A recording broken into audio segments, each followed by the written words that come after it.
Hello students, my name is Achyut Bure. I am Fluid Mechanics faculty at ACE Engineering Academy.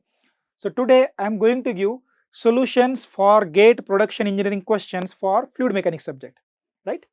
So this is 1 mark question. It was asked in GATE production engineering question paper. So this is very simple question. The dimensionless number defined by the ratio of inertia to viscous forces. So ratio of inertia to viscous force is defined as Reynolds number, right?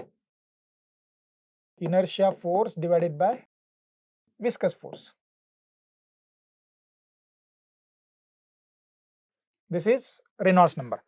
So this is very popular number in fluid mechanics. The simplest possible question on the numbers is this one. Simply he is asking ratio of inertia to viscous force. There cannot be simpler question than this based upon these dimensionless numbers. Okay. So answer of this question is D. Now let us go to next question. So this is also 1 mark question. A small capillary tube of diameter 3 mm inner diameter is inserted into fluid having density 900 kg per meter cube. Surface tension is given 0.1 Newton per meter. Angle of contact is given 30 degree. The rise in height of fluid in the capillary tube due to surface tension is, that is capillary rise he is asking. What is formula for capillary rise?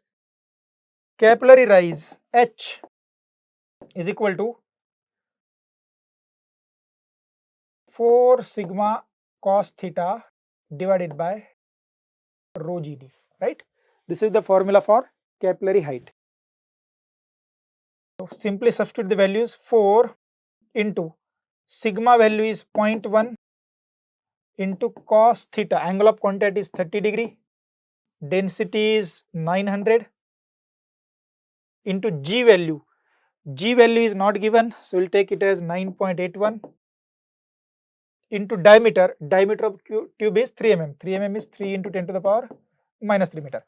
If you perform these calculations, you will get answer 13.1 mm. But if you look at options, such option is not available. So you can claim for this question. Actually what they have done is, they have considered this as a gamma. Okay. So rho into G is gamma.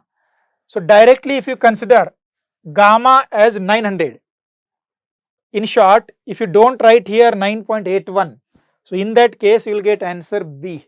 Okay. But this is mistake in the question. So instead of density they have taken this number as a gamma. You can claim this question. Okay. So let us go to the next question. So this question was asked for 2 marks in GATE production engineering. Question is very difficult. Okay. So this type of question I have taken in my class. If you have attended my classes, you will come to know that one question I have taken of this type. Okay. So that was actually GATE XC question. Alright. So what you have to find here? There is one tank. Diameter of tank is 4 meter. Height of tank is 3 meter. At the bottom of tank there is orifice. Diameter of this orifice is 5 centimeter. We have to find time required to empty this tank, right? How much time is required to completely empty this tank, that we have to find. Now how to get time? Time will depend upon 2 quantities. First is discharge. If discharge which is going out, if this discharge is high, then tank will become empty very early. In that case time will be less. Second thing is, it depends upon quantity of water inside this tank.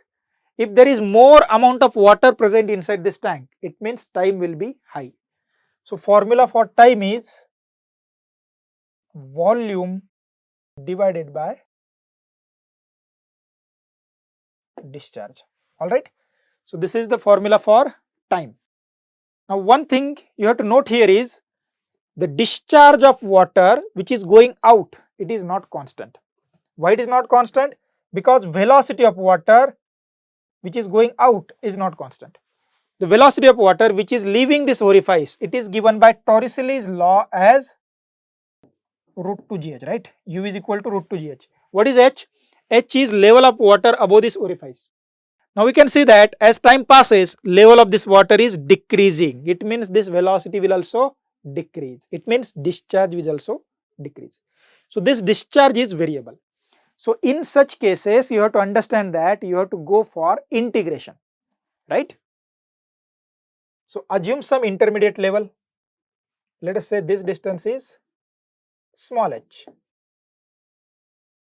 So at this particular moment, velocity is root 2 gh. Now in time dt, this level is decreased by dh. In time dt, this level is decreased by dh. Now find out small time required to remove this much amount of water. Okay. So that small time dt will be equal to volume removed during that time, let us say dV divided by discharge at that moment. So this is the formula for small time. If you keep on adding the small times, you will get total time. That addition is done by integration, right? Now let us simplify this. Discharge is equal to jet area into jet velocity is root 2 gh.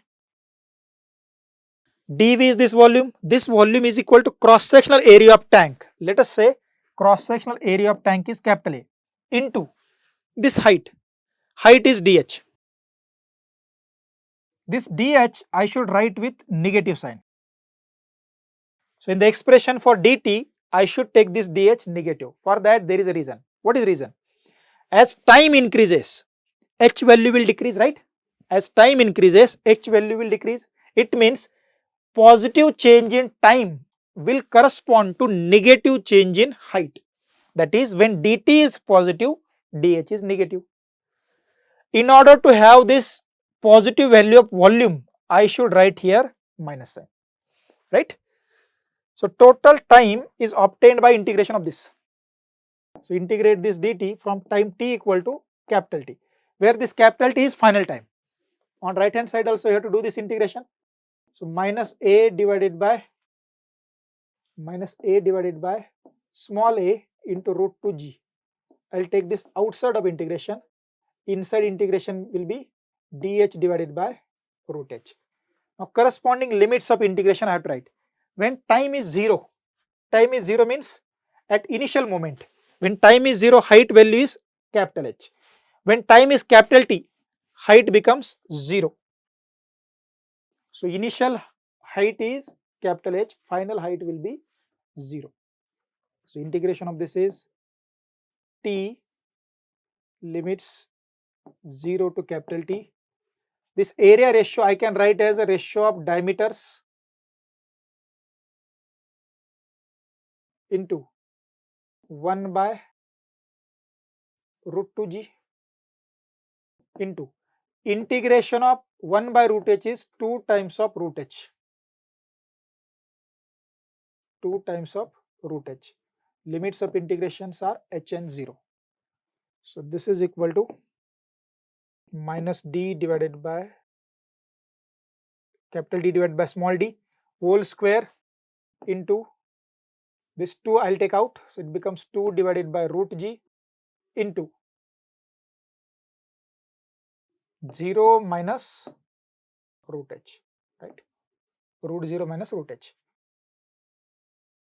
So this will be left hand side, it will be t minus 0. So t equal to, now substitute the values. Capital D means diameter of tank, it is 4 meter. Small d is 5 centimeter. So 4 meter divided by 5 centimeter is 0.05 meter whole square. T equal to minus sign is there. 4 divided by 0.05 whole square into square root of 2 divided by, what is value of g given? 9.81. So 9.81 into square root of 0 minus root of h. H value is 3 meter. If you do this calculation carefully, you will get answer 5005.8 second. Right? So if you look at options, closest answer is B. Look at this question. This question was asked for 2 marks. This is a simple question only. In the question, viscosity is given, pipe diameter is given, discharge is given. He is asking maximum velocity. So usually such questions are for laminar flow, right? Because for laminar flow, relation between maximum velocity and average velocity is very simple. For laminar flow, maximum velocity is 2 times of average velocity. 2 times of average velocity. For turbulent flow, relation between maximum velocity and average velocity, it depends upon friction factor, right? So this is for laminar flow. For turbulent flow, U max divided by V.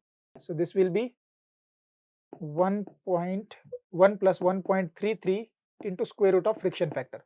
Now this friction factor is not given here. So from there you have to judge that this question is for laminar flow. But anyway, we can check here for Reynolds number also. So to calculate Reynolds number, first we'll calculate velocity. Velocity is equal to discharge divided by area. Discharge is 0.2 into 10 to the power minus 3. Area is pi by 4 into diameter is given 1 centimeter. So velocity will get 2.546 meter per second. Now from here you can calculate Reynolds number. Reynolds number is equal to rho Vd divided by mu. 1000 into velocity 2.546 into 0.01 divided by viscosity is 1. So from here you will get Reynolds number as 254.6, right? So this is less than 2000. So this means flow is laminar flow, right? So for laminar flow, maximum velocity is 2 times of average velocity. So 2 into 2.546. So this will be 5.092 meter per second. So he's asking round to 1 decimal place. So you should enter answer as 5.1.